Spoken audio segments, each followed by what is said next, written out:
किसान भाइयों नमस्कार। किसान भाइयों, आज की इस वीडियो में हम बात करेंगे भैया भिंडी की अगैती खेती के बारे में कि भैया जैसे कि आप लोग जान रहे हैं भैया कि जनवरी का महीना चल रहा है। जनवरी में आज 15 तारीख हो चुके हैं। अब भिंडी की जो अगैती खेती होती है भैया वो शुरू हो जाएगी।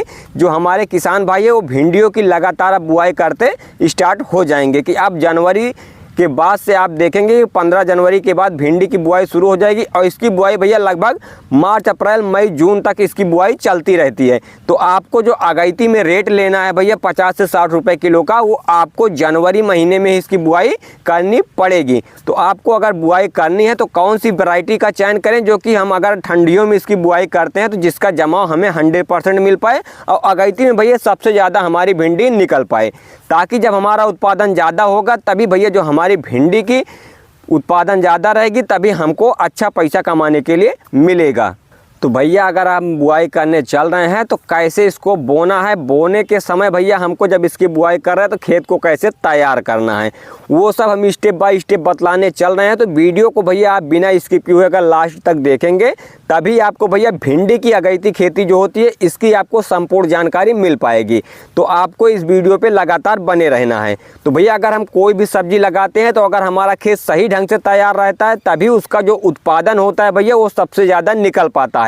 जब उत्पादन हमारा ज़्यादा निकलेगा तभी हमको अच्छा खासा मोटा पैसा कमाने के लिए मिलेगा। अगर हमारा उत्पादन ही जब कम रहेगा तो हम उससे कितना ज़्यादा पैसा कमा पाएंगे। तो इसलिए आपको खेत को सही ढंग से तैयार करना है ताकि जो आपका उत्पादन है भैया वो ज़्यादा बढ़ चढ़ के निकल सके। जो अन्य किसान हमारे भिंडी लगाते हैं उनसे आपको ज़्यादा उत्पादन लेना है और उनसे ज़्यादा आपको पैसा कमाना है। तो जब आप जुताई करवाने चलें तो पहले आप डायरेक्ट अपने खेत को रूटावेटर से मत जुताइए। सबसे पहले आप कल्टीवेटर जो होता है, देसी हल होता है, इससे आप 1 से 2 बार गहरे चलने वाले यंत्र होते हैं, इनसे आप 1 से 2 बार जुताई करवा लीजिए। 10 से 15 दिन के लिए आप अपने खेत को छोड़ दीजिए, उसमें थोड़ा धूप लग जाए। उसके बाद आप इसमें अगर सड़ी हुई गोबर की खाद है तो आप उसको लाकर इसमें डाल सकते हैं।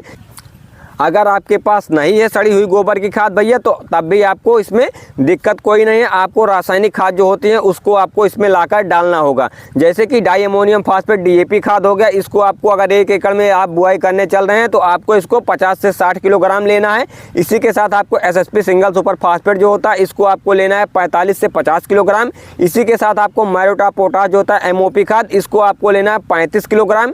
इसी के साथ आपको लेना है कुछ जैविक खाद जो होती हैं, जैसे कि का हो गए दानेदार में, आपको इसको लेना है 10 से 15 किलोग्राम। इसी के साथ आपको सल्फर जो होता है WDG में आता है, आपको उसको लेना है 5 किलोग्राम। इसी के साथ आपको लेना है जो फ्यूराडान होता है, रिजेंट अल्ट्रा होता है जिसमें कार्बोफ्यूरान पाया जाता है, आपको इसको लेना है 5 से 7 किलोग्राम।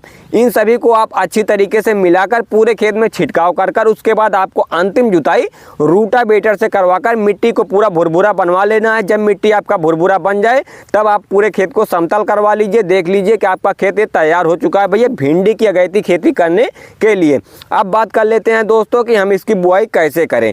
तो बुआई करने के लिए भैया सबसे पहले आपको छोटे छोटे बेड बना लेना। आप चाहें तो बेड के माध्यम से भी इसकी बुआई कर सकते हैं या फिर आप सिंपल तरीके से इसकी बुआई कर सकते हैं। लेकिन दोस्तों अभी ठंडियों का मौसम चल रहा है, इसमें बीच में बारिश होने की संभावना आ जाएगी, तो जिससे आपका जो पौधा होता है भैया वो सड़ सकता है, गल सकता है। इसलिए आपको इसको बेड बनाकर ही बुआई करनी है। अगर आप फरवरी के बाद इसकी बुआई कर रहे हैं तो कोई दिक्कत नहीं है, आप सिंपल तरीके से छोटी छोटी क्यारियां बनाकर आप उसमें इसकी बुआई कर सकते हैं। लेकिन अगर आप जनवरी यानी 25 जनवरी से आप बुआई करना स्टार्ट कर रहे हैं और फरवरी के मध्य में आप बुआई कर रहे हैं तो उस टाइम पे आपको भैया जो इसका बुआई करना होगा वो आपको बेड बनाकर ही इसकी बुआई करनी होगी। तो जो हमें बेड कैसे तैयार करना है, तो भैया जो हमको बेड बनाना है वो भैया आपको बेड की जो चौड़ाई होगी उसको आपको रखनी है 2.5 फीट। जी हाँ भैया, आप उसको 2.5 फीट रखेंगे और जो बेड की ऊंचाई रहेगी भैया वो आपको रखनी है 1 फीट के आसपास। इतनी गैप पे अगर आप बुआई कर लेते हैं, बेड बना लेते हैं, उसके बाद आपको इसमें बुआई करनी है। इस तरीके से आप पूरे खेत में भैया बेड बना लीजिए, उसके बाद आपको इस पर बुआई करनी है। तो दोस्तों कि हम जब बुआई कर रहे हैं तो हमें कैसे इसकी बुआई करनी है, पौधे से पौधे की दूरी हमें कितनी रखनी है, लाइन से लाइन की दूरी कितनी रखनी है।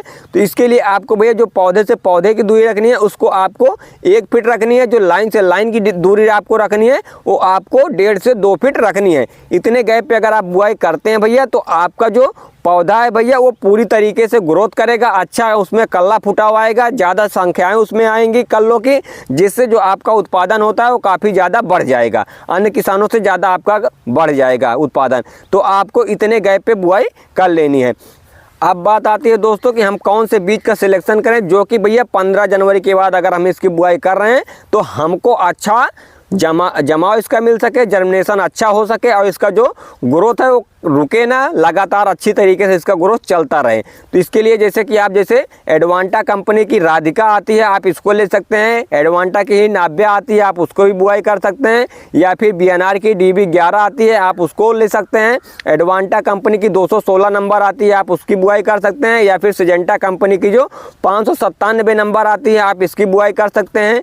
जो आपको अच्छी वैरायटी हमने ये बतला दिया, इनमें से आप किसी एक वैरायटी का चयन कर कर अपने खेतों में बुआई कर सकते हैं। या फिर आपके यहाँ कोई अन्य वैरायटी ज़्यादा चल रही है तो आप उस वैरायटी को भी लाकर अपने खेतों में बुआई कर सकते हैं। आपको इतनी गैप पे ही बुआई करनी है। अगर आप इतने गैप पे बुआई कर लेते हैं तो आपका जमाव तो अच्छा आएगा ही आएगा इन वैरायटियों से, लेकिन इसका उत्पादन भी बढ़ जाएगा। तो आप अच्छी वैरायटियों का ही चयन कर कर अपने खेतों में इसकी बुआई कर लीजिए। उसके बाद दोस्तों अब बात आती है कि हमारा पौधा जमाव हो चुका है, अगर इसमें जमाव के टाइम पे पौधा सूख रहा है तो हमको कौन सी दवा का स्प्रे करना चाहिए। तो जैसे कि आप लोग जान रहे हो, जब पौधा सूखता है उसमें फंगस आ जाते हैं, जिससे पत्तियां पीली होकर सूखने लगती हैं, तो उस टाइम पे हमको कौन सी दवा का स्प्रे करना चाहिए। तो इसके लिए आपको फंगीसाइड का स्प्रे करना चाहिए, जैसे कार्बेंडाजिम मैंकोजेब हो गया, आप इसको लाकर स्प्रे कर सकते हैं। मेटालाइसिल मैंकोजेब हो गया, आप इसको लाकर स्प्रे कर सकते हैं। या फिर डाइट जो M45 आता है, जिसमें मैंकोजेब 75% रहता है, आप इसको लाकर स्प्रे कर सकते हैं। इनको आपको 50 ग्राम लेना है जब पौधा आपका बड़ा हो जाए। जब आपका पौधा जमाव के टाइम है उस टाइम पे आपको इसको 25 से 30 ग्राम लेना है। जी हाँ भैया, इससे ज़्यादा आपको नहीं लेना है। अगर इससे ज़्यादा आप लेते हैं तो पौधा आपका रुक जाएगा, उसकी ग्रोथ नहीं हो पाएगी। तो जब पौधा आपका छोटा है तो आपको इसको 25 से 30 ग्राम लेना है। जैसे जैसे हमारा पौधा बढ़ता जाएगा, जब इसमें फल फूल आना स्टार्ट हो जाएंगे तो उस टाइम पे हमको इसको 50 ग्राम 15 लीटर पानी में मिलाकर स्प्रे करना होता है। तो आपको इसको लाकर स्प्रे कर देना है। अगर आपका पौधा रुक रहा है, सही तरीके से ग्रोथ नहीं कर रहा है, तो आप इसमें जो टॉनिक आते हैं आप इसको लाकर स्प्रे कर देंगे तो आपका पौधा भैया तेज़ी के साथ उठने लगेगा।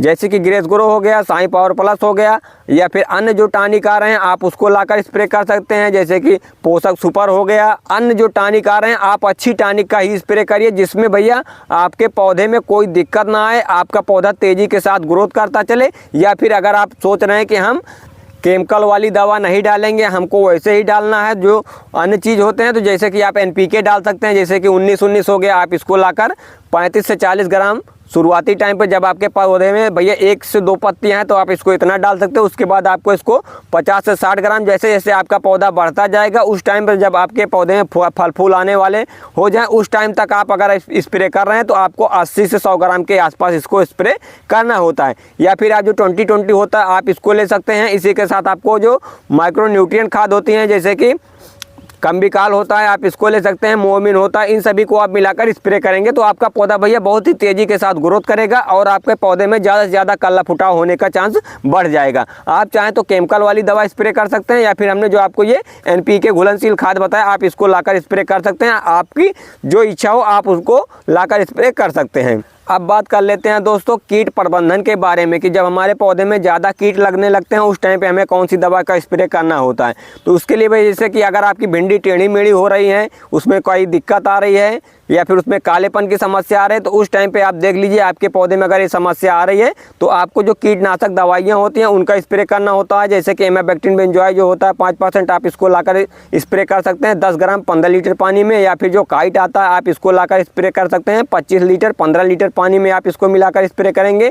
या फिर जो ब्लैक डॉग आता है आप इसको 15 ml 15 लीटर पानी में मिलाकर स्प्रे कर सकते हैं। या फिर जो एलांटो आता है आप इसको 25 ml 15 लीटर पानी में मिलाकर स्प्रे कर सकते हैं। या फिर जो सोलोमन इंसेक्टिसाइड आता है आप इसको 25 ml 15 लीटर पानी में मिलाकर स्प्रे कर सकते हैं। अगर आप इनको स्प्रे कर रहे हैं तो आपकी जो भिंडी है ये भैया वो टेढ़ी मेढ़ी नहीं रहेंगी, आपकी भिंडी एकदम सीधी रहेंगी। इन्हीं के साथ अगर आप स्प्रे करें तो आपको जो फंगीसाइड होते हैं आप उसको मिला सकते हैं, इन्हीं के साथ आप उनको घोल कर स्प्रे कर देंगे तो जो आपके पत्तियों में या फिर आपकी भिंडी में भैया पीलेपन की समस्या आती है या फिर काले रंग के जो धब्बे बन जाते हैं वो नहीं आएंगे। जैसे कि अभी हमने आपको बताया कि मेटालाइसिल मैंकोजेब, कार्बेंडाजिम मैंकोजेब 75%, आप कोई भी फंगीसाइड को ले सकते हैं। इन दोनों को अगर आप मिलाकर स्प्रे करते हैं तो आपके पौधे में कोई दिक्कत नहीं आएगी, आपका पौधा पूरा हरा भरा रहेगा। और इसी के साथ अगर आप देख लीजिए आपके पौधे में भैया छोटी छोटी मक्खियाँ टाइप की दिखाई देने लगे तो समझ जाइए कि आपके पौधे में भैया सफ़ेद मक्खी का अटैक हो चुका है। अगर आपके पौधे में कहीं भी आपको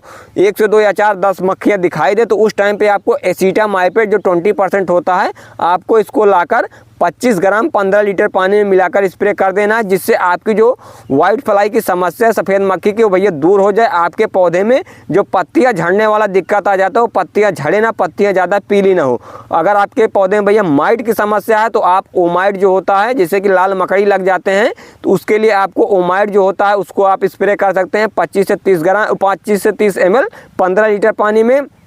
इसी के साथ आप देख लीजिए, अगर ये काम नहीं कर रहा तो आपके यहाँ नहीं मिल रहा है तो आप ओबरान जो आता है इसको आप 25 ml 15 लीटर पानी में मिलाकर स्प्रे कर देंगे, तो आपके पौधे से भैया रस चूसक कीट जितने होंगे वो भी खत्म हो जाएंगे, जो माइट होती हैं वो भी चली जाएंगे, वाइट फ्लाई जो होती है वो भी चले, आपके पौधे में कोई भी इंसेक्टिसाइड नहीं रह जाएंगे। आप इसको लाकर स्प्रे कर सकते हैं। तो दोस्तों आशा करते हैं आपको ये जानकारी पसंद आई होगी। अगर जानकारी आपको अच्छी लगी है, वीडियो समझ में आ चुकी है, अगर आपके मन में कोई अभी भी डाउट है तो आप उसको हमको कमेंट बॉक्स में कमेंट कर सकते हो, हम आपको उसका रिप्लाई तुरंत जरूर देंगे।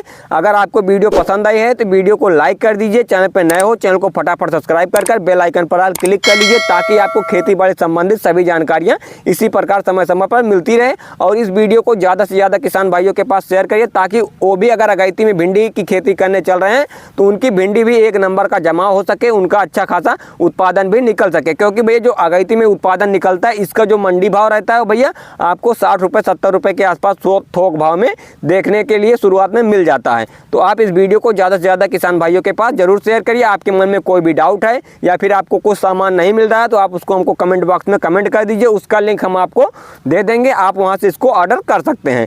तो दोस्तों मिलते हैं फिर नेक्स्ट वीडियो में, तब तक के लिए जय हिंद किसान दोस्तों।